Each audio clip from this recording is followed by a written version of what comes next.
প্রিয় দর্শক, কেমন আছেন সবাই? সবাইকে একগুঁড়ে এসপি ইউটিউব চ্যানেলের পক্ষ থেকে স্বাগতম। তো আজকে আমরা দেখব যে কিভাবে ক্ষীরার বীজগুলো জার্মিনেশন করতে হয়, অর্থাৎ কিভাবে ক্ষীরার বীজ থেকে চারা বের করবেন সেগুলো দেখাবো। তো দর্শক, প্রথমে আপনি বাজার থেকে যে বীজগুলো কিনে নিয়ে আসবেন সেগুলো এভাবে রোদে শুকাবেন। 1 থেকে 2 ঘন্টার মতো এভাবে রোদে শুকিয়ে নেবেন বীজগুলো। প্যাকেট থেকে ঢেলে এভাবে কোনো পাতলা সুতির কাপড়ের উপর রেখে এগুলো রোদে ভালোভাবে শুকিয়ে নেবেন। বীজগুলো এভাবে রৌদ্রে শুকানোর পরে তারপর প্রায় আধা ঘন্টার মতো আমরা ঠান্ডা জায়গায় রেখে বীজগুলো আবার একটু শীতল করে নেব। এবার একটি পাত্রে বেশ কিছু পরিমাণ জল নিব। তারপরে এই বীজগুলো সেই পাত্রের মধ্যে ঢেলে এভাবে রেখে প্রায় 12 ঘন্টার মতো ভিজাতে দেব। তারপর ভিজানোর পরে এই ভেসে থাকা বীজগুলো তখন পাত্রের তলায় জমা হবে এবং উপরে যে বীজগুলো ভেসে থাকবে সেগুলো কখনো জার্মিনেশন হবে না।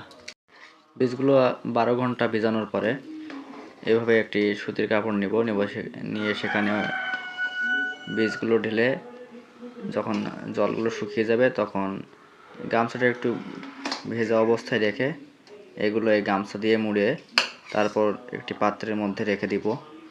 এই যে এরকম একটা কৌটোর মধ্যে নিয়ে এই গামছাটা ভালোভাবে রাখবেন, রেখে এভাবে পাত্রের মুখ বন্ধ করে দেবেন। এমন পাত্রে রাখবেন যেন পাত্রটা এয়ার টাইট হয়, অর্থাৎ এর ভেতরে যেন বাতাস প্রবেশ করতে না পারে। এভাবে রাখার 1 থেকে 2 রাতের মধ্যে বীজ থেকে কলা বের হয়ে যাবে। তখন আপনার যদি জমি প্রস্তুত থাকে তাহলে সরাসরি সেই অঙ্কুরিত দানাগুলো জমিতে পুঁতে দিতে পারেন। আর যদি জমি প্রস্তুত না থাকে তাহলে আমার মতো এভাবে অন টাইম কাপের মধ্যে দিয়ে চারাগুলো বের করতে পারেন।